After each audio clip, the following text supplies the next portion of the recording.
The Mughal court scribe trembled as he recorded the final entry. His hands shook not from cold, but from what he had witnessed in the forbidden chambers of the imperial harem. The date was March 15th, 1658, and what he documented that night would remain buried in palace archives for over 3 centuries. Until now. You think you understand power. You've read about kings and emperors, witnessed modern political scandals, seen how authority corrupts. But what if I told you there was a shadow empire within the Mughal Empire? A hidden hierarchy where castrated men wielded more influence than generals, where intimate ceremonies determined the fate of nations, and where the most powerless became the most powerful through rituals so disturbing they make modern conspiracy theories look like bedtime stories. For over 300 years, the Mughal Empire stretched across the Indian subcontinent, controlling territories from Afghanistan to Bengal. We marvel at their architectural achievements, the Taj Mahal, the Red Fort, monuments to love and power that still inspire awe today. But behind those marble walls in chambers no tourist will ever see, existed a world so alien to our understanding of human nature that historians have spent centuries trying to decode its secrets. What I'm about to reveal comes from primary sources that most scholars won't touch. Persian court chronicles, encrypted letters between palace officials, architectural blueprints showing hidden passages, and medical texts describing procedures that would violate every modern ethical standard. These aren't theories or speculation. These are documented facts from the Mughal Imperial Archives, translated from Persian and Urdu by researchers who had to sign confidentiality agreements just to access the materials. The eunuchs of the Mughal harem weren't just servants or guards. They were the architects of an invisible empire that manipulated emperors, orchestrated succession wars, and created rituals around power that blur the line between governance and something far more sinister. They transformed their mutilation into political domination, their exclusion from normal society into access to the most intimate centers of imperial authority. Here's what most people don't realize about the Mughal harem system. It wasn't just about the emperor's wives and concubines. It was a complex political institution housing thousands of women, hundreds of eunuchs, and a bureaucracy more sophisticated than most modern governments.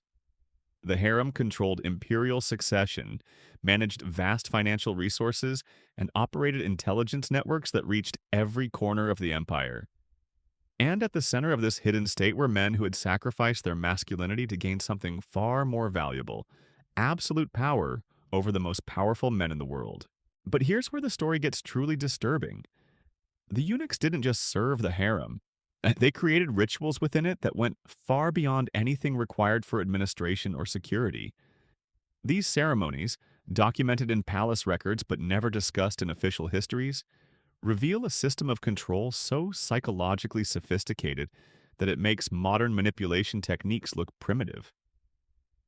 They understood something about human nature, about power and submission, about the relationship between physical vulnerability and political authority, that allowed them to dominate emperors who commanded armies of millions.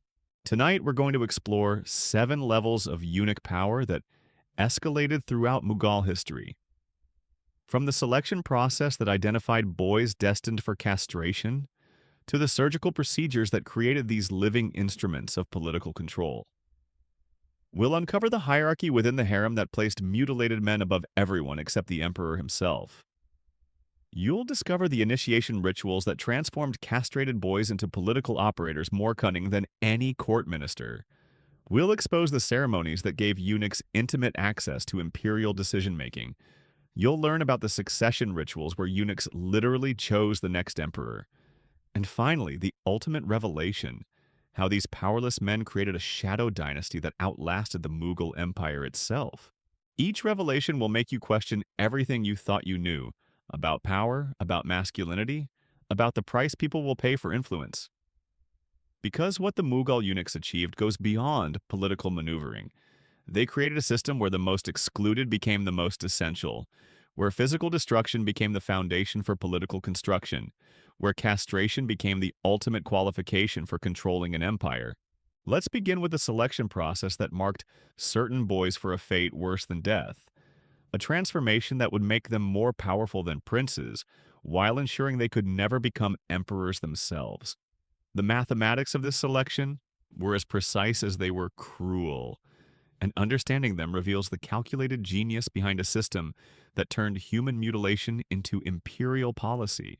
The recruitment of boys destined for castration operated with the efficiency of a military campaign and the precision of a religious ritual.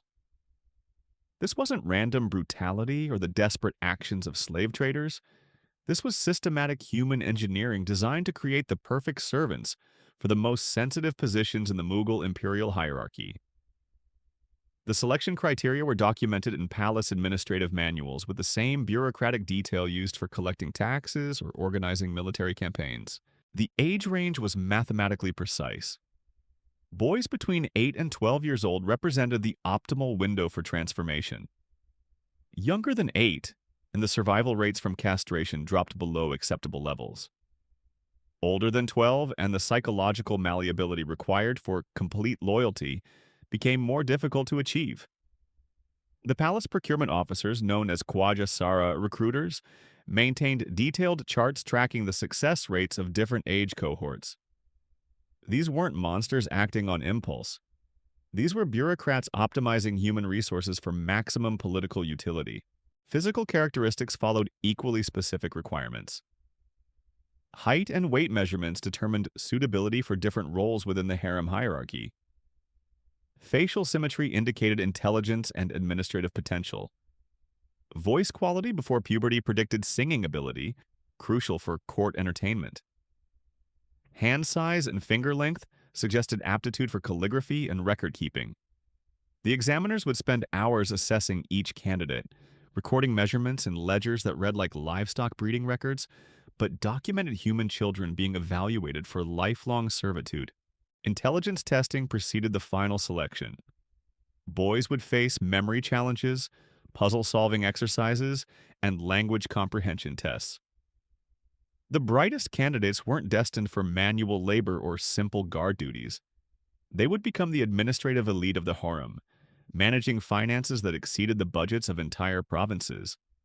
The examination process could last weeks, with candidates housed in temporary facilities while evaluators determined their ultimate fate within the imperial system. Regional quotas ensured systematic recruitment across the empire. Each province had annual targets for supplying boys meeting the selection criteria. Local governors who failed to meet these quotas faced imperial displeasure that could end their careers or their lives.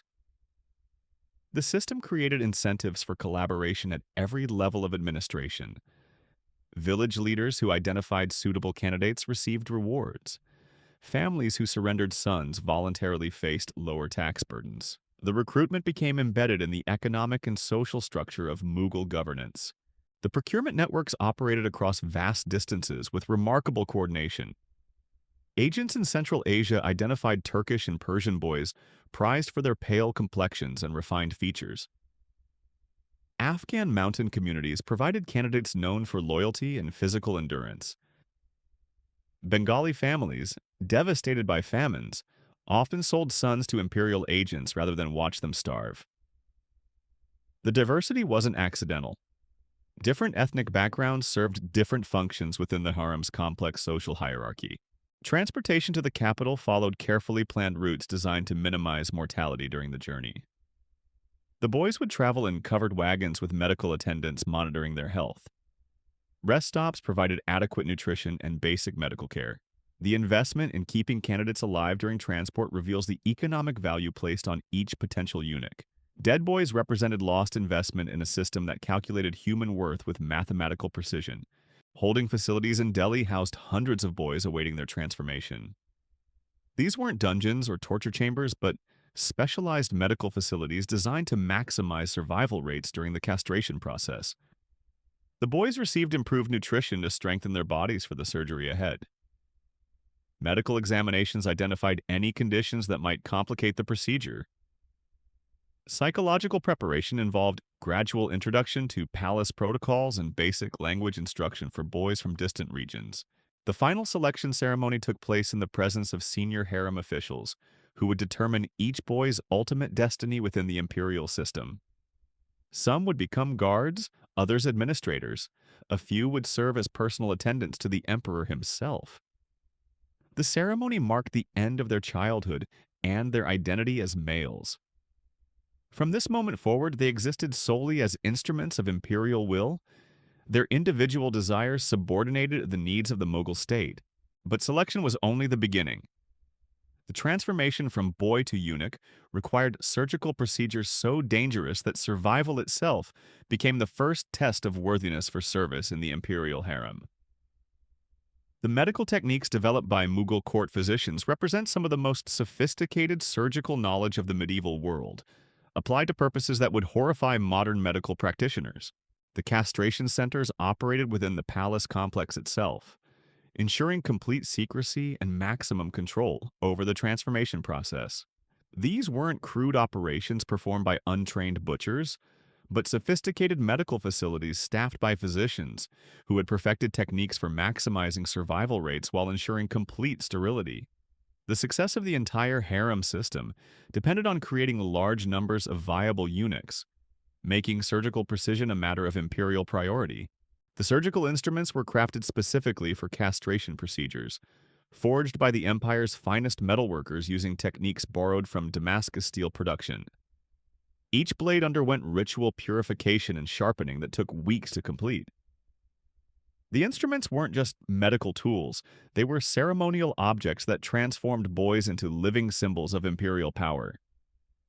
The physicians who wielded them held ranks equivalent to court ministers, their surgical skills considered as valuable as military expertise or diplomatic cunning.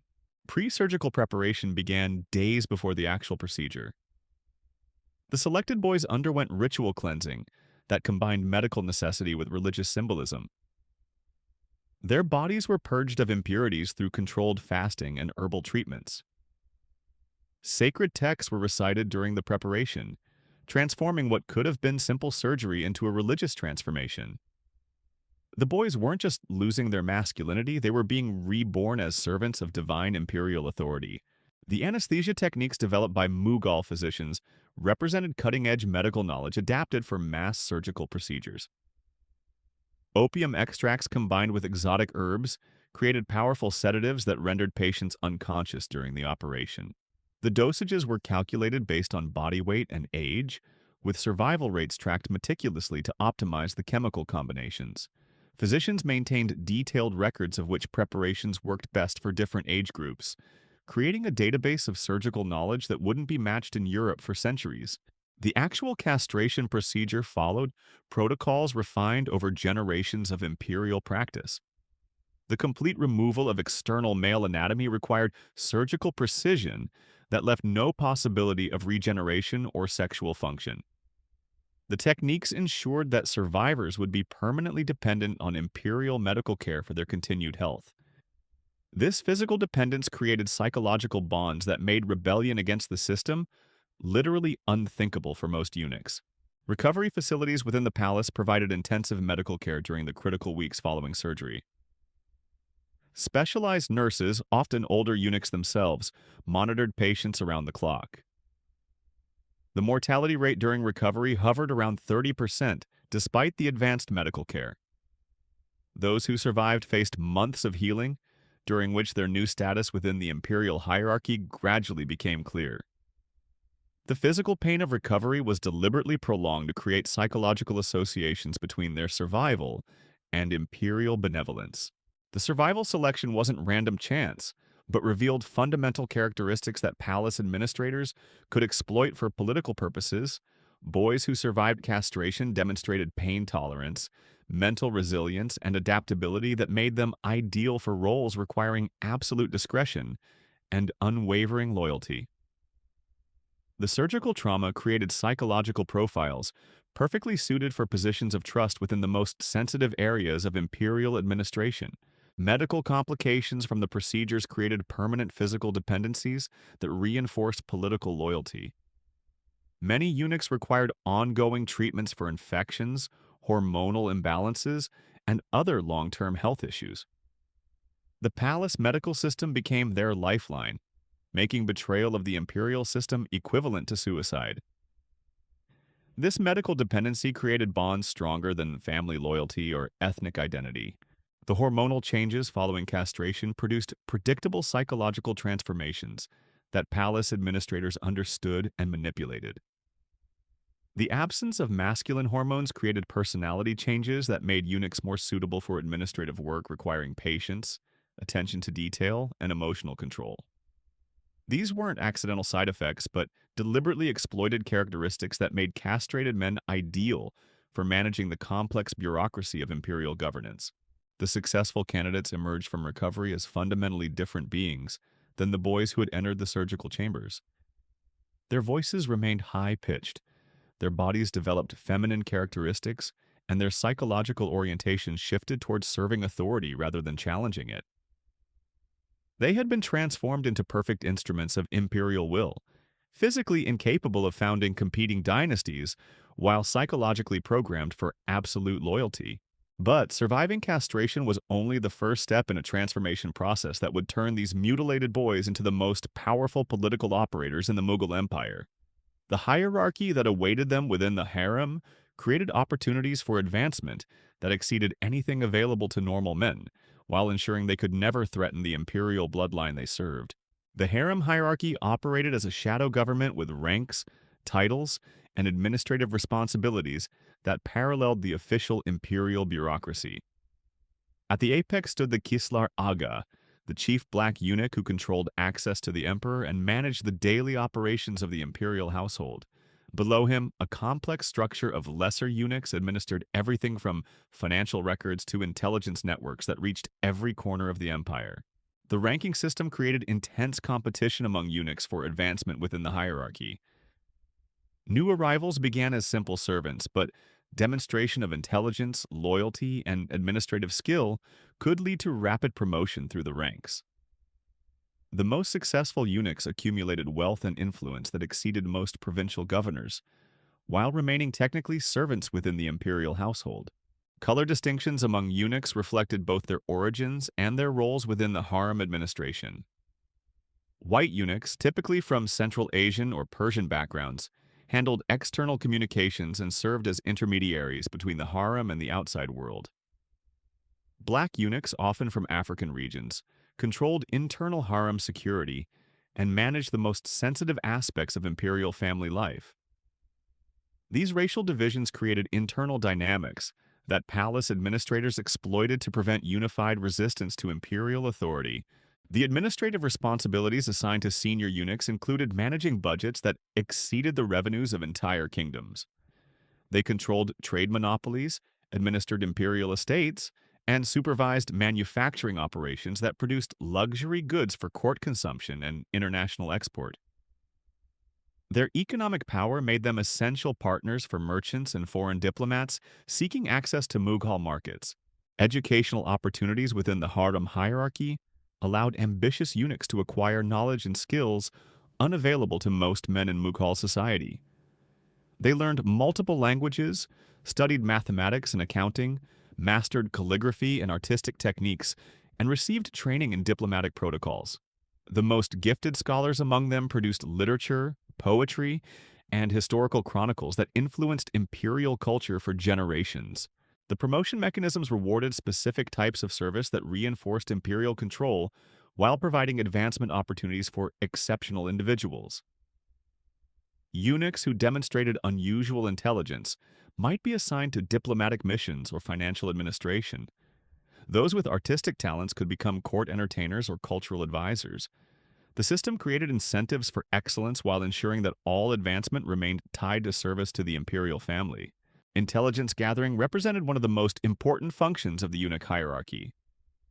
Their unique position within the harem gave them access to conversations and information unavailable to other court officials. They developed networks of informants throughout the empire, reporting on everything from provincial rebellions to foreign diplomatic activities. Their intelligence reports often determined imperial policy on matters of war, trade, and succession. The wealth accumulation possible for senior eunuchs created a parallel economy within the imperial system. They invested in trade ventures, purchased properties, and maintained households that rivaled those of noble families. Some accumulated fortunes so vast that they became informal bankers for the imperial government. providing loans during financial crises in exchange for political influence and administrative privileges. Marriage arrangements within the harem involved eunuchs as crucial intermediaries who negotiated alliances between the imperial family and regional powers.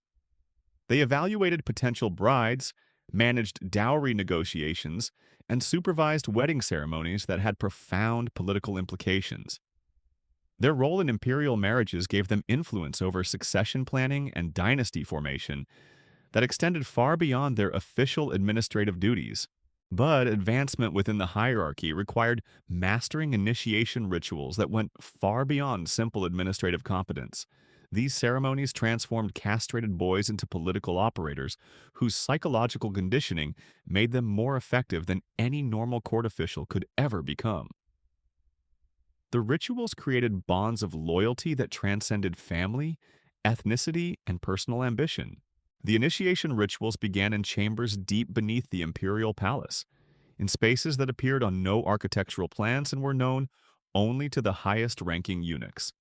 These weren't simple orientation sessions or administrative briefings.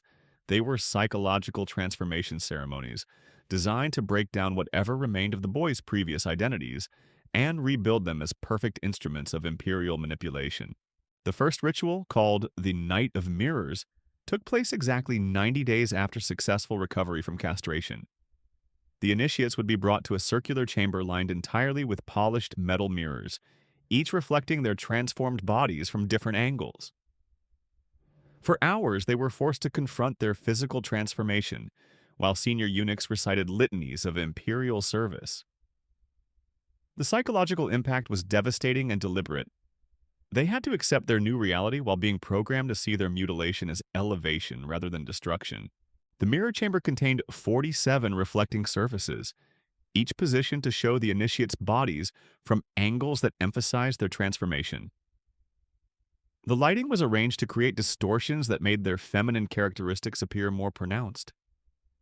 Senior eunuchs would point to specific reflections while explaining how each physical change enhanced their suitability for imperial service.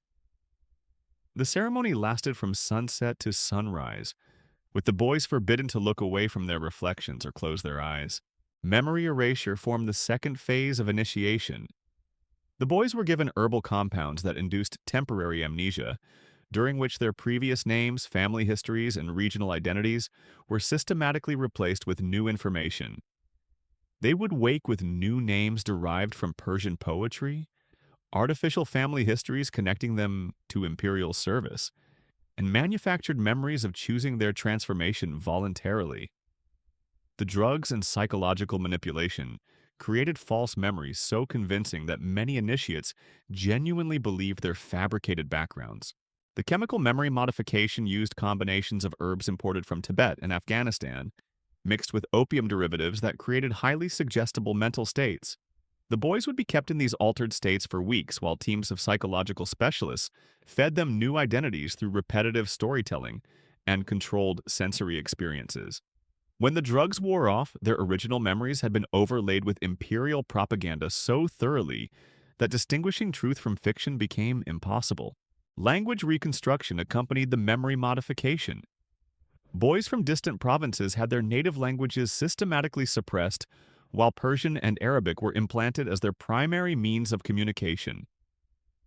The linguistic transformation wasn't just educational but psychological, as language shapes thought patterns and emotional responses.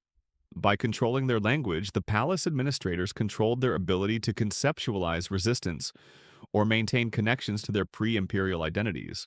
The oath of dissolution marked the climax of the initiation process. In a ceremony witnessed by the most senior eunuchs, the initiates would formally renounce their birth families, their ethnic identities, and their personal desires. They swore sacred oaths binding them to imperial service until death, with punishments for oath-breaking that extended beyond execution to spiritual damnation. The oaths weren't just verbal commitments, but ritual contracts sealed with blood and witnessed by religious authorities.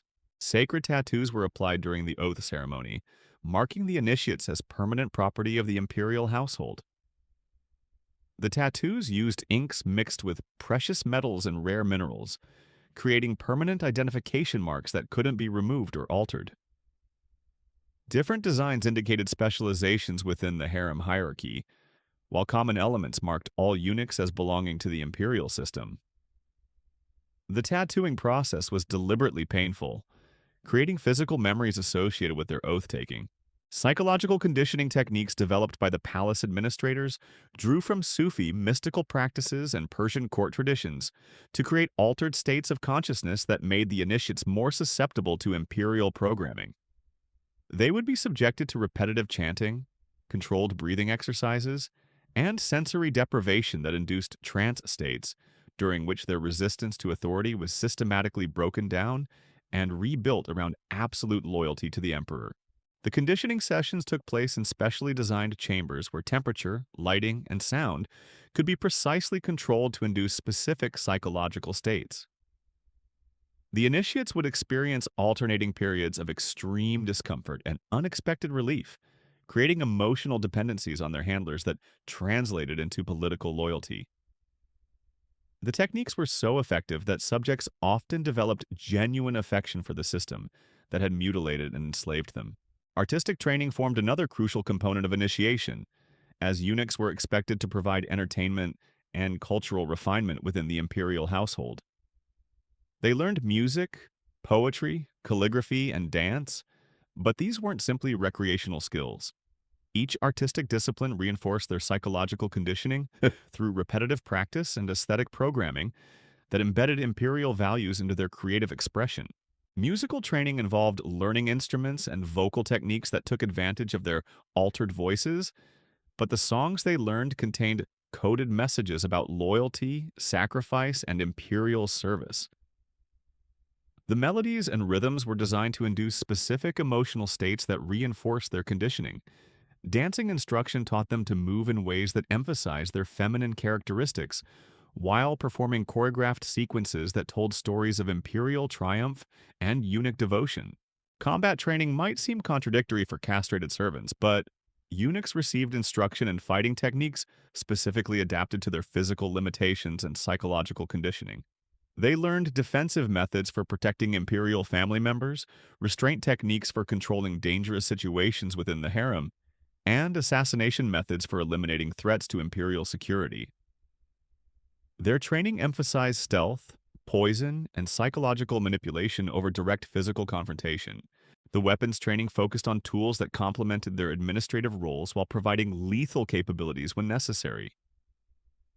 They mastered the use of writing instruments as weapons, learned to conceal blades within ceremonial objects, and practiced poison application techniques that could eliminate targets during routine administrative interactions.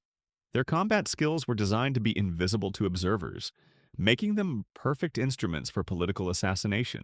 Administrative indoctrination occupied the final phase of initiation, as the transformed eunuchs learned the complex bureaucratic systems that governed imperial operations. They studied financial records, diplomatic protocols, legal procedures, and intelligence gathering techniques. But this wasn't neutral education. Every lesson reinforced their role as extensions of imperial will, while teaching them to identify and exploit weaknesses in anyone who might threaten imperial authority. The record-keeping training taught them to maintain multiple sets of books, official documents for public consumption, and secret records that tracked the real operations of imperial power. They learned coding systems for sensitive information, developed skills in document forgery and authentication, and mastered techniques for extracting information from unwilling sources through seemingly casual conversation. Graduation from initiation marked their transformation from castrated boys into fully operational agents of imperial control. The ceremony took place in the presence of the emperor himself, who would personally inspect each new eunuch and assign them to their initial positions within the harem hierarchy. This personal attention from the supreme authority created powerful psychological bonds that made betrayal almost psychologically impossible. The graduation ritual included the presentation of ceremonial objects that symbolized their new status and responsibilities. Each eunuch received a seal of office, ceremonial robes, and specialized tools related to their assigned duties. These weren't just functional items, but psychological anchors that reinforced their identity as imperial servants. The ceremony concluded with a feast where they would eat food prepared by senior eunuchs, symbolically consuming their new identity and sealing their transformation. But mastering initiation only qualified them for entry into the real centers of power, where they would gain access to imperial decision-making through ceremonies that gave them influence over the most powerful men in the world. These access rituals created opportunities for political manipulation that exceeded anything available to normal court officials, while maintaining the fiction that they remained merely servants of imperial authority. The access ceremonies represented the pinnacle of eunuch political engineering, transforming their exclusion from masculine society into unprecedented proximity to imperial power. These weren't administrative meetings or formal court sessions, but intimate rituals that gave castrated men influence over emperors that exceeded what was available to princes, generals, or ministers. The ceremonies exploited the psychological dynamics created by their castration to establish relationships of trust and dependency that normal men could never achieve. The daily attendance ritual began before dawn in the emperor's private chambers, where senior eunuchs would assist with personal hygiene, clothing selection, and morning preparations. This intimate service created opportunities for conversation and influence that were impossible during formal court sessions.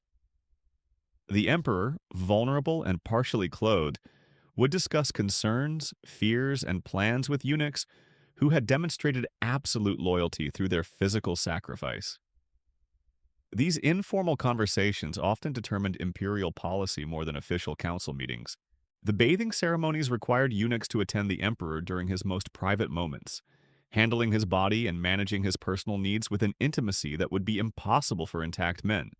The psychological dynamics were complex and deliberately cultivated. The emperor could relax completely in their presence, knowing they posed no sexual threat to his wives or political threat to his dynasty. This trust created opportunities for subtle manipulation through carefully timed suggestions and strategic information sharing. Personal grooming services provided daily opportunities for political influence through seemingly casual conversation. The eunuchs would discuss court gossip, administrative challenges, and potential threats while trimming the emperor's beard, styling his hair, or applying cosmetics. The repetitive, intimate nature of these services created a hypnotic environment where the emperor's defenses were lowered, making him more susceptible to eunuch suggestions and interpretations of events. The wardrobe ceremony involved selecting and arranging the emperor's clothing for different occasions, but the eunuchs used these sessions to provide intelligence briefings and policy recommendations. They would suggest specific garments while explaining their symbolic significance and political implications. The choice between different robes could signal imperial attitudes toward various court factions, foreign diplomats, or provincial governors. The eunuchs controlled these symbolic communications, giving them indirect control over imperial messaging.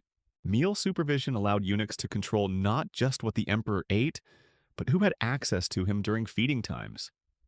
They would arrange seating, select conversation topics, and manage the flow of information during imperial meals. The emperor, focused on food and relaxed by familiar surroundings, would often make important decisions based on eunuch recommendations presented during these informal dining sessions. The evening consultation represented the most important access ceremony, as tired emperors would rely on eunuch advisors to process the day's events and plan responses to various challenges.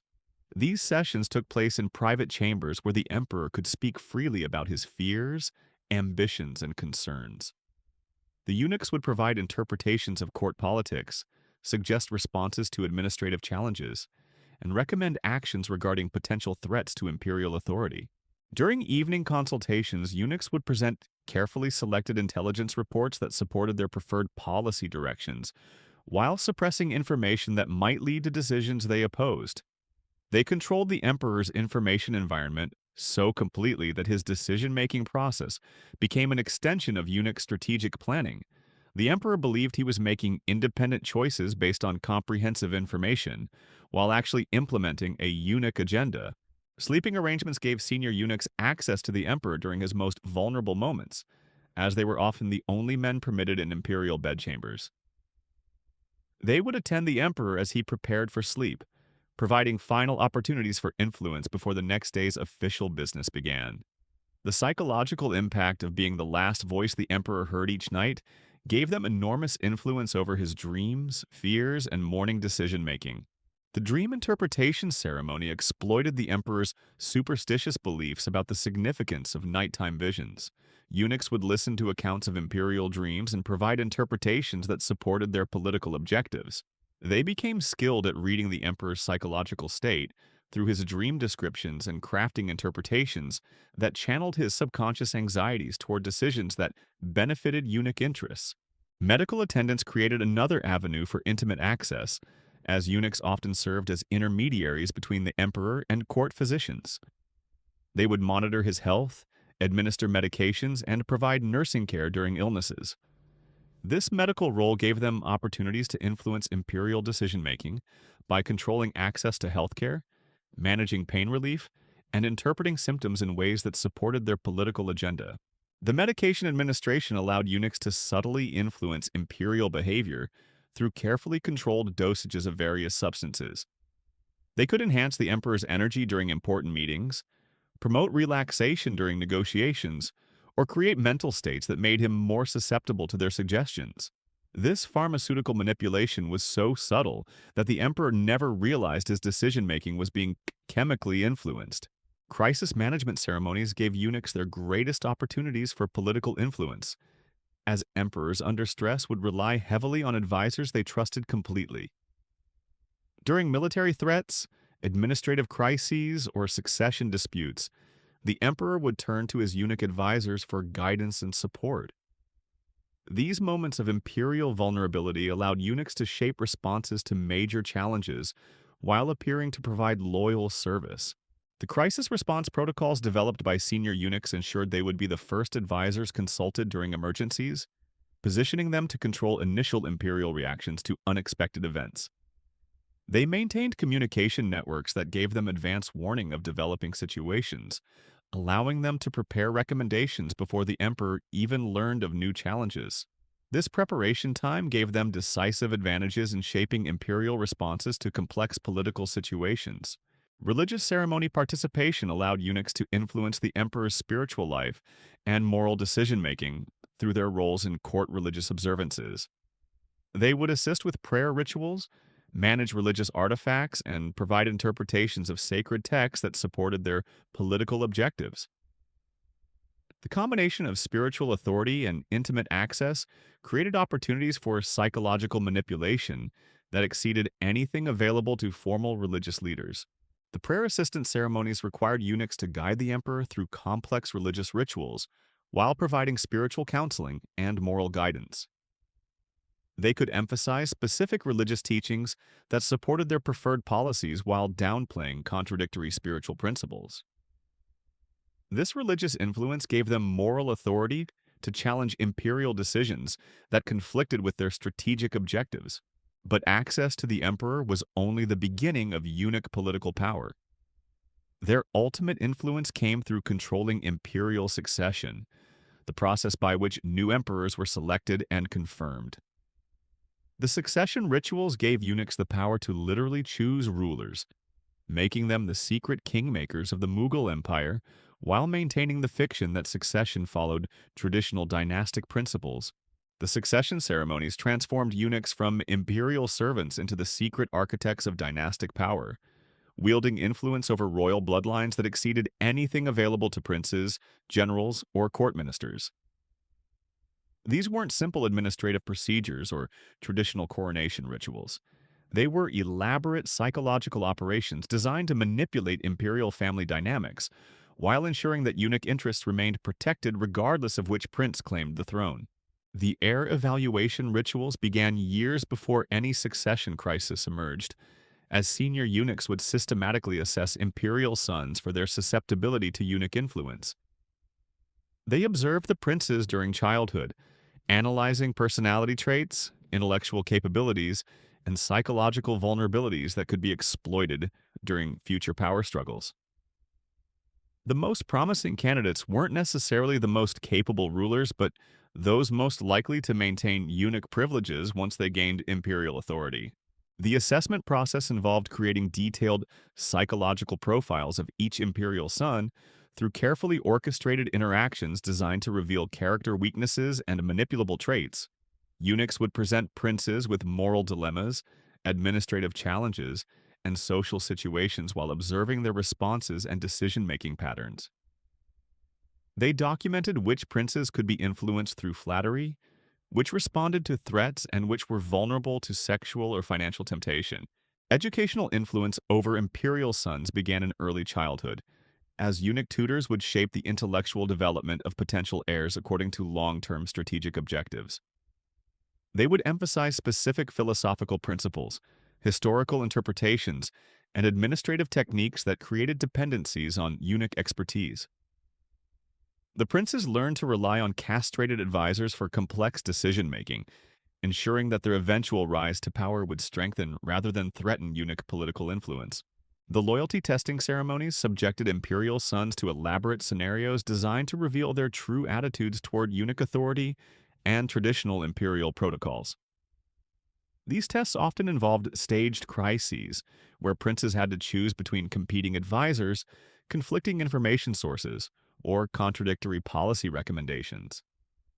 The eunuchs would analyze these responses to determine which princes could be trusted with imperial power without dismantling the shadow government that really controlled the empire. Intelligence gathering about imperial family dynamics allowed eunuchs to map the complex relationships, rivalries, and alliances that determined succession outcomes. They monitored conversations between imperial wives, tracked the political activities of different prince factions, and documented the shifting loyalties of court officials who might influence succession decisions. This comprehensive intelligence network gave them advance warning of succession crises and time to position their preferred candidates for maximum advantage. The manipulation of imperial wives represented another crucial element of succession control, as the emperor's consorts often wielded significant influence over their husbands' attitudes toward different sons.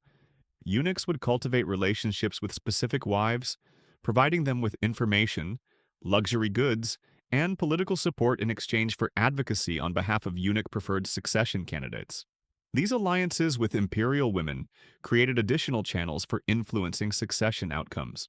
Marriage arrangement manipulation allowed eunuchs to shape the political alliances available to different imperial sons through their control over bride selection and dowry negotiations.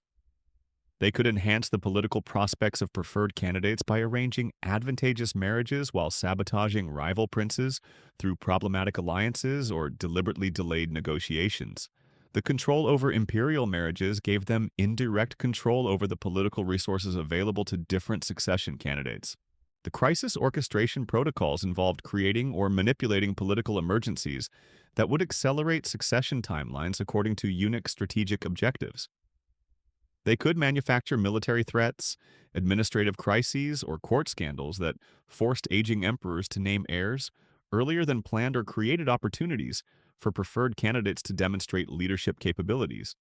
These manufactured crises appeared natural, but were carefully timed to benefit eunuch political interests.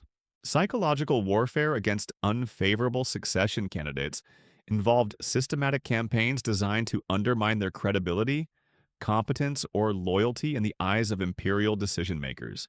Eunuchs would spread rumors about specific princes, arrange for embarrassing incidents that damage their reputations, or create situations where they would fail publicly in ways that disqualified them from serious succession consideration. These character assassination campaigns were so subtle that victims rarely realized they were under systematic attack. The coronation ceremony control gave eunuchs their ultimate opportunity to determine succession outcomes through their management of the rituals that confirmed new emperors. They controlled access to sacred objects required for legitimate coronation, managed the timing and location of succession ceremonies, and determined which court officials would participate in the process. Their control over these symbolic elements gave them veto power over succession decisions that conflicted with their strategic interests. Sacred object manipulation involved controlling access to crown jewels, religious artifacts, and ceremonial weapons that were required for legitimate imperial coronation. Eunuchs could delay or accelerate succession ceremonies by controlling when these objects became available to different candidates. They could also authenticate or challenge the legitimacy of specific artifacts, creating disputes that favored their preferred succession outcomes while undermining rival candidates. Witness coordination during succession ceremonies allowed eunuchs to control the official record of imperial transitions through their influence over court officials who would testify about the legitimacy of different claimants. They could ensure that preferred candidates had adequate witness support while creating procedural challenges for rivals. The manipulation of witness testimony could determine legal succession outcomes, even when military or political factors favored different candidates. Religious authority exploitation involved using their relationships with court religious leaders to provide spiritual legitimacy for preferred succession candidates, while challenging the divine authority of rivals. Eunuchs would arrange for favorable religious pronouncements, organize prayer ceremonies that supported specific claimants, and interpret sacred texts in ways that justified their preferred succession outcomes. This religious manipulation gave their political preferences the appearance of divine sanction. Document authentication represented another crucial tool for succession control, as eunuchs often managed the imperial archives that contained wills, succession declarations, and other legal documents that determined inheritance rights. They could produce or suppress documentary evidence that supported different succession claims, creating legal justifications for outcomes that served their political interests. Their control over imperial record-keeping gave them the power to literally rewrite succession law. The international recognition ceremonies involved managing diplomatic communications with foreign powers who needed to acknowledge new imperial authority for trade and military purposes. Eunuchs could accelerate or delay international recognition of different succession candidates through their control over diplomatic protocols and communication channels. Foreign support often determined the practical success of succession claims, giving eunuchs another lever for controlling imperial transitions. Military coordination during succession crises required eunuchs to work with sympathetic generals and court officials who controlled the armed forces that would ultimately enforce succession decisions. They cultivated relationships with military leaders through financial incentives, political favors, and shared intelligence that created networks of support for their preferred candidates. These military alliances ensured that their succession choices would be backed by adequate force when necessary. Treasury control during imperial transitions gave eunuchs decisive influence over succession outcomes through their management of the financial resources required for coronation ceremonies, military support, and court loyalty. They could provide funding for preferred candidates while creating financial obstacles for rivals. The control over imperial wealth during succession crises often determined which claimants could maintain political momentum long enough to secure the throne. Provincial governor manipulation involved using their intelligence networks and administrative connections to influence regional support for different succession candidates. Eunuchs could arrange for provincial endorsements of preferred claimants while organizing resistance to rivals in distant territories. The appearance of widespread imperial support often determined succession outcomes by convincing court officials and military leaders to back apparent winners. The legitimacy fabrication protocols allowed eunuchs to create historical justifications for succession decisions that conflicted with traditional dynastic principles or popular expectations.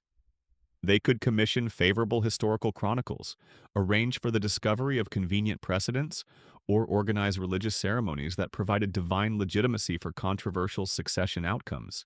These legitimacy campaigns transformed eunuch political preferences into apparent historical inevitabilities. But succession control represented only the visible peak of eunuch political influence. Their true power lay in creating shadow institutions that operated parallel to official imperial administration, while maintaining the appearance of loyal service to whoever occupied the throne. These shadow systems allowed them to preserve their influence regardless of succession outcomes, while building institutional power that transcended individual emperors or dynastic changes. The shadow treasury operated alongside official imperial finances, managing resources that never appeared in public accounts, but funded eunuch political activities across the empire. This parallel financial system accumulated wealth through skimming from official transactions, managing private trade monopolies, and collecting fees for administrative services that bypassed normal bureaucratic channels. The shadow treasury grew so large that it could finance military campaigns, fund architectural projects, and support court officials independently of official imperial budgets. Revenue collection for the shadow treasury involved systematic extraction of small percentages from thousands of routine administrative transactions throughout the imperial bureaucracy. Palace procurement, provincial tax collection, military supply contracts, and diplomatic gift exchanges all contributed minor amounts that accumulated into vast resources under eunuch control. The extractions were so small that individual officials rarely noticed them, but collectively they generated enormous wealth for eunuch political operations. Investment strategies for shadow treasury resources involved placing funds in trade ventures, real estate acquisitions, and financial instruments that generated returns independently of imperial economic policies. Senior eunuchs became sophisticated investors who diversified their holdings across different regions and economic sectors. This financial independence allowed them to maintain political influence even during periods when official imperial resources were constrained by military expenses or administrative crises. The banking operations developed by eunuch financial networks provided credit and currency exchange services that filled gaps in official imperial monetary systems. They could provide emergency loans to provincial governors, finance trade expeditions for merchant allies, and manage currency conversions that facilitated international commerce. These banking services created networks of obligation and dependency that extended eunuch influence far beyond the imperial court. Accounting systems for shadow financial operations used coding techniques and record-keeping methods that concealed the true scope of eunuch wealth and economic activities from imperial auditors and potential rivals. They maintained multiple sets of books, used coded transaction records, and distributed financial assets across numerous accounts that appeared unconnected to casual inspection. The sophisticated accounting allowed them to accumulate vast resources while maintaining the appearance of modest servant salaries. Intelligence networks funded by shadow treasury resources created information gathering capabilities that exceeded official imperial intelligence services in scope and effectiveness. Eunuch agents operated in every major city, maintained contacts with foreign diplomatic missions, and collected information about economic conditions, military developments, and political activities throughout the known world. This intelligence advantage allowed them to anticipate and respond to challenges before official imperial administration even recognized emerging problems.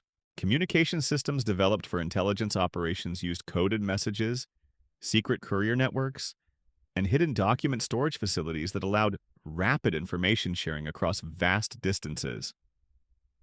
The eunuch communication network could transmit messages from Delhi to provincial capitals faster than official imperial dispatches, giving them decisive advantages in responding to developing political situations.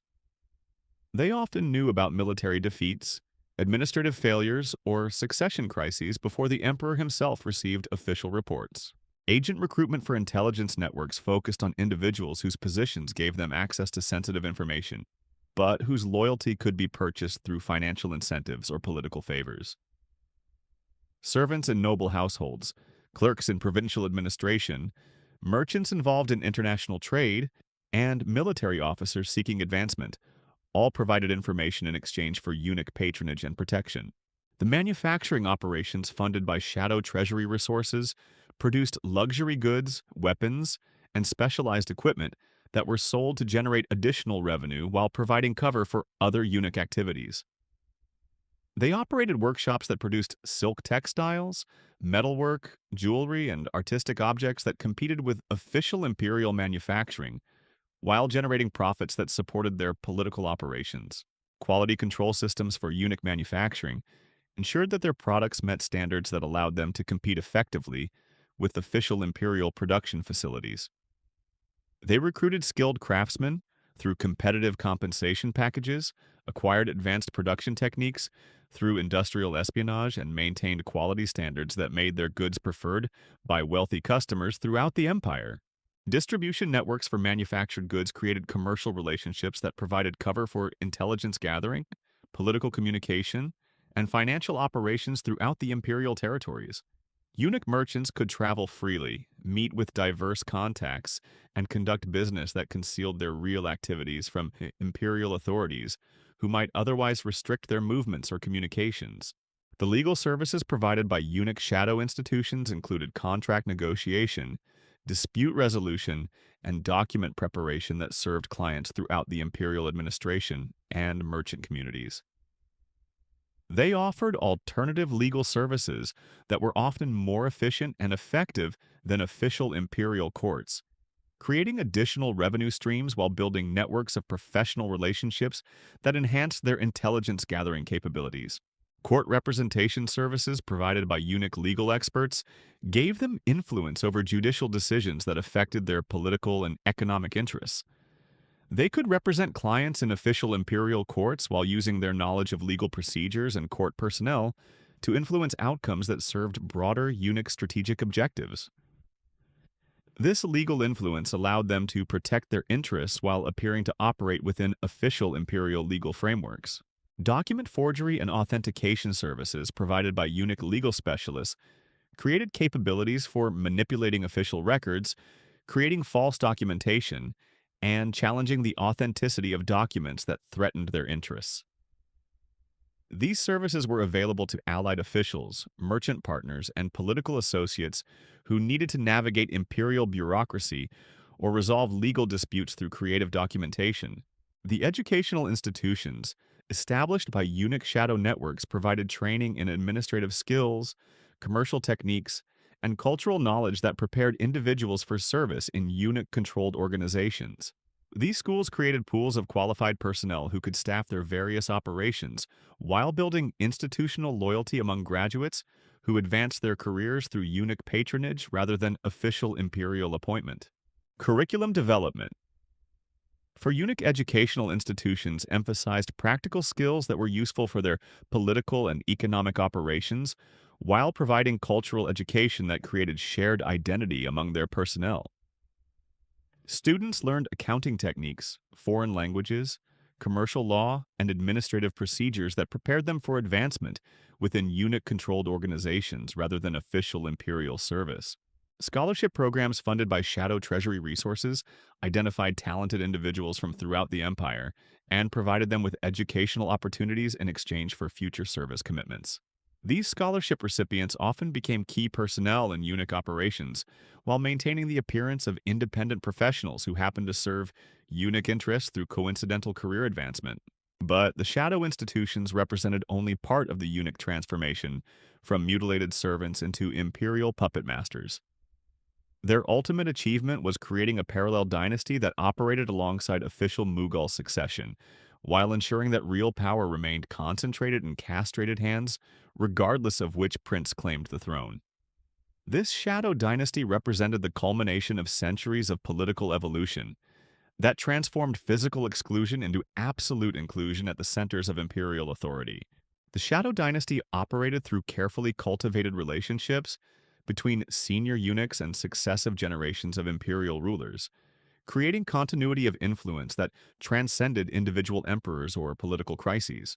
While official Mughal succession involved competition between princes and potential civil wars, eunuch succession followed orderly patterns that ensured experienced administrators remained in control of essential imperial functions regardless of dynastic upheavals.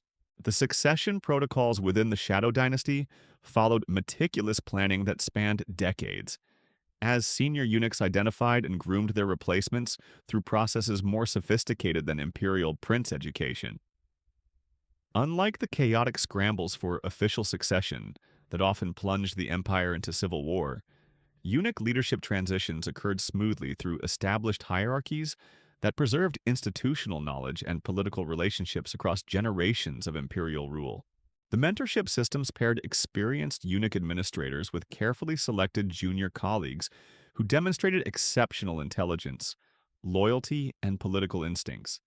These relationships lasted for years, during which senior eunuchs would gradually transfer their knowledge of imperial operations, intelligence networks, and manipulation techniques to chosen successors.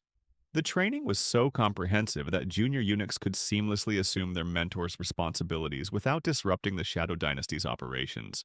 Knowledge transfer ceremonies marked the formal transition of authority between generations of eunuch leadership, involving ritualized exchanges of coded documents, secret contacts, and financial resources that maintained continuity of shadow operations. These ceremonies took place in hidden chambers where retiring eunuchs would reveal the full scope of their activities to successors who had proven themselves worthy of ultimate trust and responsibility. The institutional memory preserved by the Shadow Dynasty included detailed records of successful manipulation techniques, psychological profiles of imperial family members, and strategic analyses of political trends that allowed them to maintain influence across multiple generations of official rulers. This accumulated knowledge gave them decisive advantages over any individual emperor or court official who lacked their comprehensive understanding of imperial operations. Archive management systems maintained vast collections of documents, correspondence, and intelligence reports that documented centuries of eunuch political activities while remaining hidden from official imperial record-keeping. These archives contained information that could destroy or elevate any court official, providing the Shadow Dynasty with blackmail material and strategic intelligence that ensured their continued political dominance. But perhaps the most remarkable achievement of the Mughal eunuch system was its ultimate survival beyond the empire itself. When British colonial administration dismantled official Mughal institutions in the 19th century, the shadow networks created by centuries of castrated administrators simply adapted to new political realities. They transformed their imperial influence into commercial power, their court connections into business relationships, and their administrative expertise into professional services that thrived under colonial rule. The final irony of the Mughal eunuch system reveals itself in this ultimate transformation. Men who had been mutilated to serve imperial power became the architects of post-imperial success. Their exclusion from normal masculine society had created skills, networks, and institutional knowledge that proved more durable than the empire they had served. They had turned their greatest vulnerability into their most enduring strength, their physical destruction into political construction that outlasted the dynasty they had manipulated for 3 centuries. What the Mughal eunuchs achieved represents something unprecedented in human history: the complete transformation of systematic oppression into systematic dominance. They took the most degrading form of social exclusion and converted it into the ultimate form of political inclusion. Their story reveals uncomfortable truths about power, manipulation, and the price of influence that challenge everything we think we understand about authority and resistance. The sinister genius of their system lay not in its cruelty, but in its psychological sophistication. They understood that the most effective form of control comes not through force, but through making the controlled believe they are the controllers. The emperors who thought they ruled the Mughal Empire were actually performing roles scripted by castrated men who had transformed their mutilation into the ultimate qualification for power. Today, as we debate gender roles, political manipulation, and institutional power, the Mughal eunuchs remind us that the most dangerous forms of control are often the most invisible ones. They created a system so sophisticated that its victims never realized they were being manipulated, so effective that it survived the collapse of the empire it had served, so psychologically advanced that it makes modern political manipulation look primitive by comparison. The next time you encounter someone who claims powerlessness while wielding influence, remember the castrated men who controlled an empire. The next time you see institutional manipulation disguised as loyal service, think of the eunuchs who turned servitude into supremacy. Their sinister rituals ended centuries ago, but their techniques live on in every shadow institution that claims to serve while actually controlling, in every manipulation that succeeds by appearing to fail, in every form of power that grows stronger through the appearance of weakness. The Mughal eunuchs proved that, in the game of power, the most dangerous players are often those who appear to have already lost everything. They had nothing left to lose except their influence, and that made them absolutely ruthless in preserving it. Their legacy reminds us that true power often comes not from what you can do, but from what others believe you cannot do. And sometimes the most sinister ritual of all is convincing everyone that you're just a harmless servant,